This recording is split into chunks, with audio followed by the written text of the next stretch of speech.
Ya, kembali di Apa Kabar Indonesia Pagi, pemirsa. Langsung saja ke Pak Nadra. Pak Nadra, kalau memang semua harus dievaluasi, perlukah evaluasinya ini sampai ke laboratorium pemberi sertifikat halal, mengingat ternyata masih kebobolan juga nih, ada bahan-bahan haram begitu ya, yang masuk dalam produk halal? Ya, jadi dalam sistem sertifikasi yang dibuat oleh BPJPH, lembaga pemeriksa halal itu, kalau dia melakukan audit, menelusuri bahan baku atau asal-usulnya, kalau dia mencurigai sesuatu, ya itu dia bisa menggunakan lab untuk ngecek. Jadi dia melaporkan nanti kepada komisi fatwa bahwa ini ternyata setelah dicek tidak mengandung babi atau mengandung babi. Itu dilakukan. Hanya saja yang menjadi persoalan ini lab ini tidak tersedia banyak. Hanya di beberapa tempat saja yang bisa melakukan itu, harus diakreditasi dan lain-lain. Dengan teknologi yang lebih canggih, lebih canggih gitu ya? Biasanya dengan PCR, DNA itu. Nah itu dan ya boleh dikatakan yang jadi masalah sekarang ini kan para pelaku usaha ini kan merasa mahal. Iya. Nanti ada biaya lab lagi dan segala macam ya. Dan juga LPH kadang-kadang merasa nggak perlulah di lab lagi gitu ya, karena ini udah cukup. Nah, oleh karena itu menurut hemat saya, memang masalah halal ini kan masalah hukum Islam, halal atau haram. Jadi memang dari hulu ke hilir ini harus dibuat sedemikian rupa aturan mainnya gitu, yang lebih detail gitu ya. Jadi kita nggak bisa lagi ya asal jalan begitu aja gitu. Itu harapan saya seperti itu. Dan ada satu lagi yang harus dilakukan, yaitu halal assurance sistemnya. Bahwa SOP-nya bagaimana sih? Hari ini dia diaudit, dia halal, keluar sertifikat halal. Apa besok dia melakukan yang sama? Harus ada SOP-nya. Nah, SOP ini juga harus dibuktikan dengan audit lagi.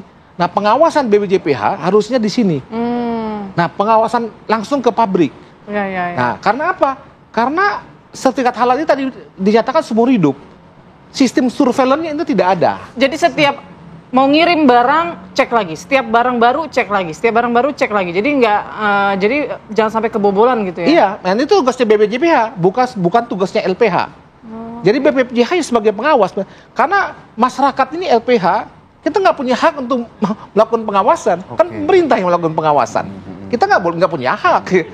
Ya, kita bisa dituntut kalau kita coba nanti kita dianggap liar kan gitu. Jadi yang berhak itu mengawasi adalah pemerintah, dalam hal ini BPJPH. Oleh karena itu dia harus proaktif memang, jangan menunggu Badan POM. Ya kan, harusnya mereka. Nah, sistemnya itu harus dibangun. Sampai saat sekarang itu belum ada sistem yang saya lihat. Ya, ini kan kepercayaan publik ya. Ya, betul. Jadinya minim begitu. Lalu pembenahan seperti apa, Pak Nadra, yang harus dilakukan dalam waktu dekat ini untuk artinya mengembalikan kepercayaan publik begitu? Ya, artinya nih sekarang harus mengambil pelajaran. Dan ini bukan sekali. Betul. Dulu tahun ada asam glutamik yang vetsin itu ya dapat sertifikat halal, tidak halal. Sudah banyak kasus-kasus ini. Jadi menurut saya kalau seandainya kasus-kasus ini tidak diatasi, muncul lagi, orang bertanya buat apa sertifikat halal? Ya. Tapi kita meragukan kan gitu, nggak ada trust kan gitu.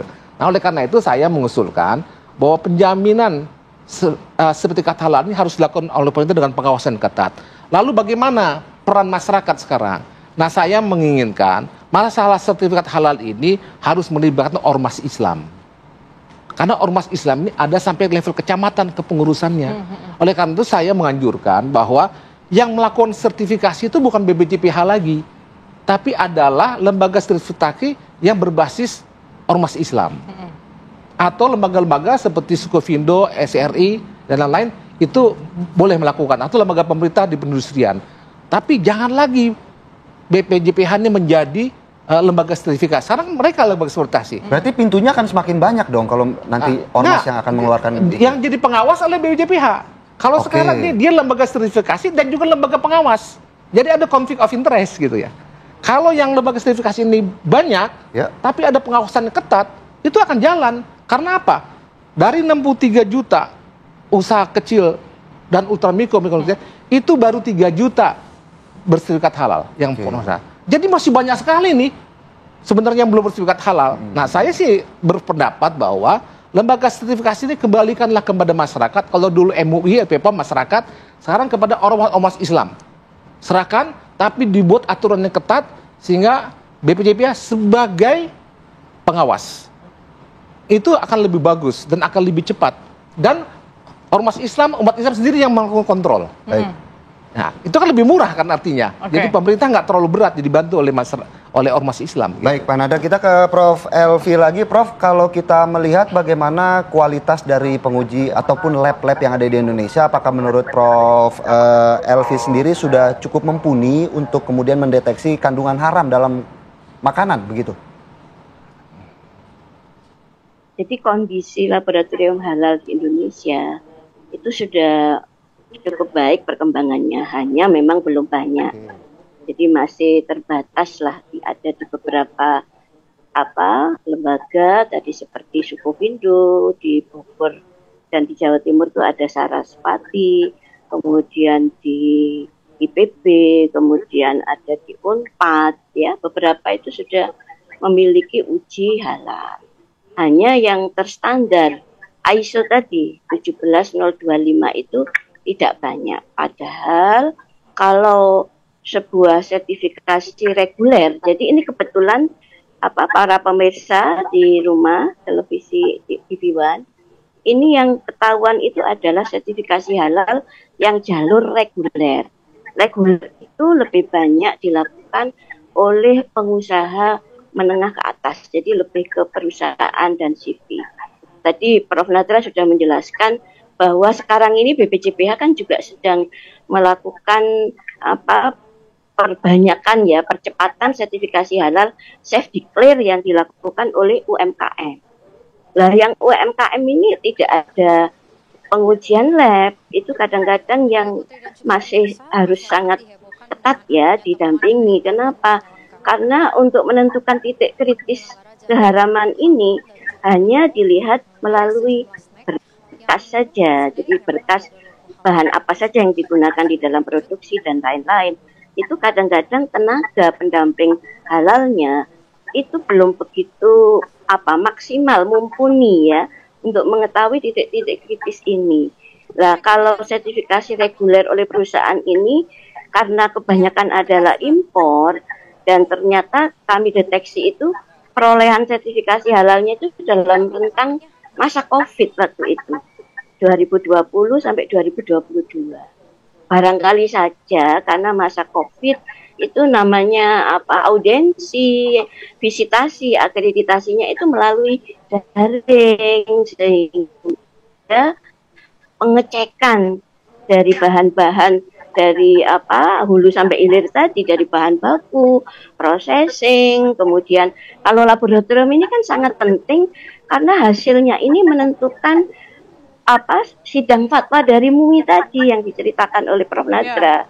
Kalau dikatakan oh ini sudah hijau lampunya tidak ada keharaman, maka dilanjutkan. Lah labelisasi ini tugasnya adalah BPOM, Bapak Ibu sekalian. Jadi hasil uji lab itu menjadi sangat penting karena yang akan dicantumkan di dalam label dan yang menentukan di dalam sidang fatwa ini apakah kandungan babi atau titik keharaman itu sudah nol, sudah tidak ada.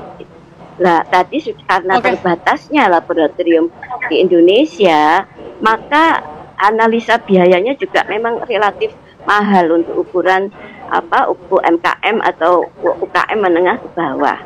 Nah ini yang bisa melakukan adalah perusahaan tadi. Tadi seperti yang di awal saya sampaikan, kalau laboratorium tadi sudah terstandar ISO 17025 itu mestinya sudah sangat menjaga sistem manajemen mutunya. Tetapi tadi saya katakan, apakah antar laboratorium yang sudah standar ini sudah melakukan uji profisiensi bersama bahwa hasil analisanya itu sama hasilnya inlier gitu.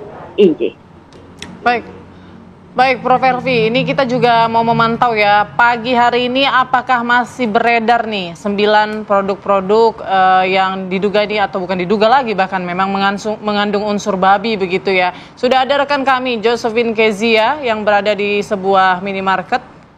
Josephine Kezia, pantauan Anda pagi hari ini apakah masih beredar produk-produk marshmallow yang mengandung unsur babi di sana?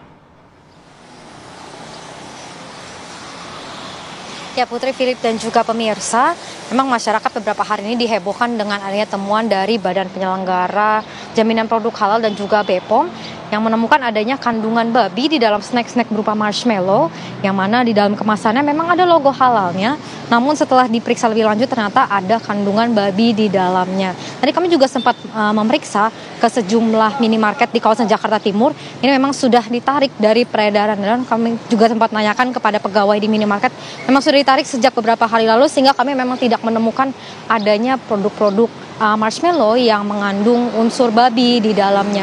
Dan kita akan coba tanyakan apa kata masyarakat mengenai hal ini. Sudah ada bersama kami salah satu masyarakat. Halo, selamat pagi Bu. Namanya siapa Bu? Bu Trisna. Oke, Bu Trisna, tahu nggak Bu soal marshmallow yang kemudian ada kandungan babi di dalamnya, padahal di kemasannya ada logo halalnya Bu? Ya, ada logo halalnya, belum tahu. Kalau udah tahu ya kita harus nggak beli lagi lah. Takutnya kan namanya juga anak-anak ya. Takutnya ntar pertumbuhan anak di badannya takutnya kenapa-napa kan. Ya kalau bisa ya buat masyarakat ya lebih hati-hati aja. Tapi menanggapi adanya temuan dari BPOM ini seperti apa Bu? Ini kan marshmallow kan produk yang digemari anak-anak ya Bu, kalau dilihat-lihat ini kan makanan manis gitu Bu. Menanggapinya seperti apa Bu? Ya menanggapinya ya kita harus hati-hati aja, udah gitu aja. Kalau bisa sih ditarik aja produknya, kalau emang ada kandungan babinya, gitu aja. Tapi Ibu sempat pernah melihat produknya atau mungkin sempat beli nggak Bu?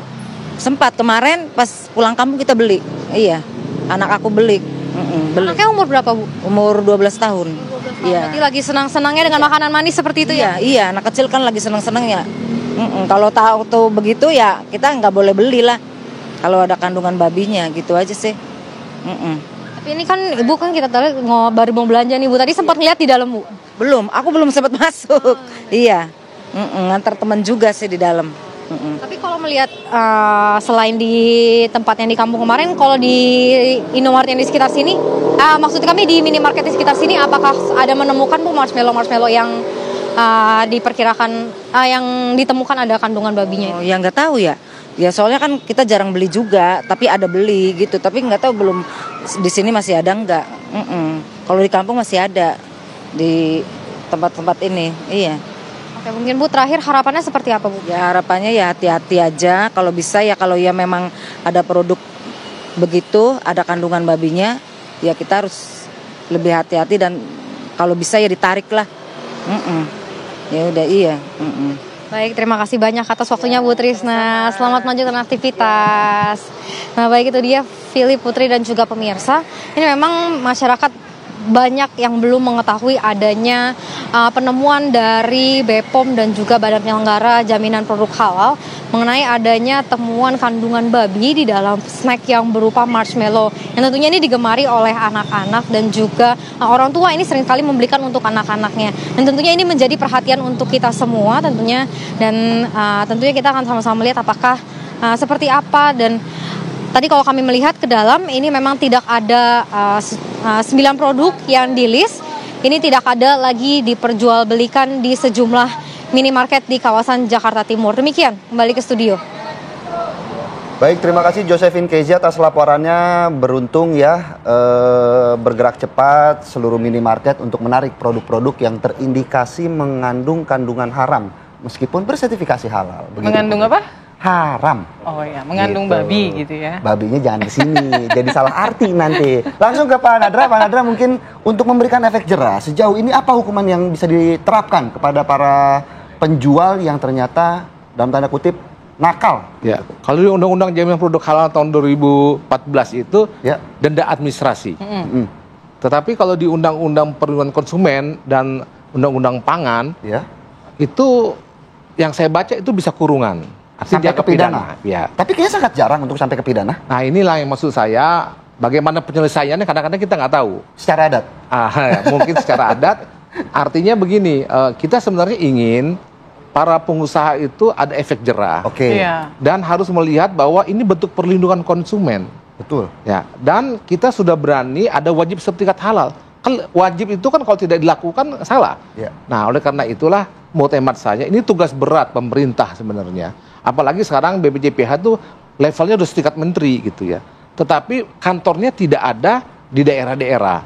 Ini juga jadi perusahaan komunikasi ya. Jadi ya kalau mau dibuat seperti itu ya harusnya memang sosialisasi, literasinya, dan semuanya harus digarap dengan baik. Sehingga kesadaran ini juga muncul di masyarakat, sehingga masyarakat juga ikut menjaga, ya, mengontrol juga. Makanya saya bilang ormas Islam ini harus dilibatkan. Ya kan nggak bisa BPJPH kerja sendiri, gitu. Dan masyarakat bisa melaporkannya, sehingga pengawasan itu lebih efektif, gitu. Terlalu mahal pengawasan ini. Indonesia ini begitu luas, ya. Dan produk yang ada ini kan boleh katakan perusahaan ini kan kalau yang ultramikro itu kan 63 juta. Ya. Kalau yang menengah dan besar itu kan sekitar 1,5 juta. Ini kan besar sekali, ya.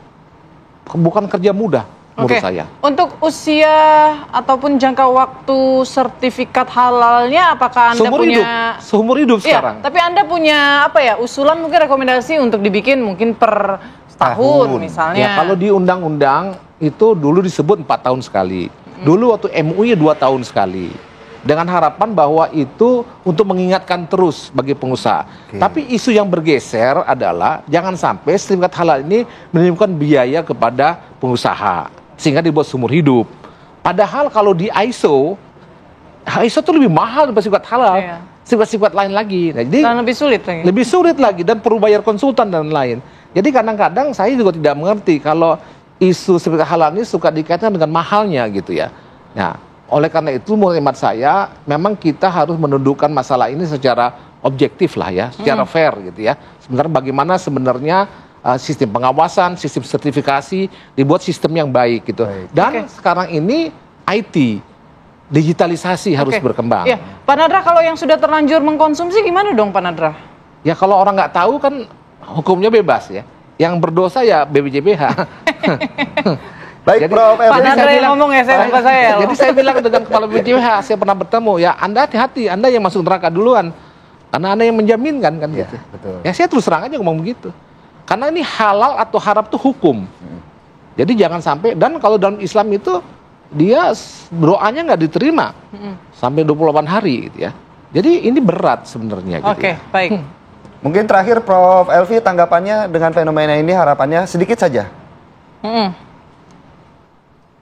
Ya, jadi mungkin ini evaluasi buat kita bersama ya, termasuk tadi ibu-ibu ya kita, karena untuk menjaga sumber daya manusia yang itu kan juga harus punya keimanan, ketakwaan dengan mengkonsumsi makanan yang halal dan thayyib tadi. Jadi dalam strategi seorang konsumen melihat sesuatu produk itu harus dilihat. Kalau BPOM itu menyarankan lihatlah dengan metode klik. 1, lihat kemasannya, kemudian yang kedua, lihat labelnya, yang ketiga, lihat izin edarnya, yang keempat, lihat kadaluarsanya. Tapi bagi MUI, bagi dulu LPPO MUI yang sudah mengawal sertifikasi halal itu cukup lama ya, hampir 30-an tahun, itu adalah halalnya, sertifikat halalnya yang terlebih dahulu ya, seperti produk ini itu harus konsumen itu harus melihat sertifikat halalnya terlebih dahulu. Meskipun ya tadi itu kejadian seperti ini, kembali lagi ya, ini katakan Sukovindo itu mengatakan negatif ya para pemirsa. Jadi ini sepertinya masih ada perguliran perkembangan nanti ini.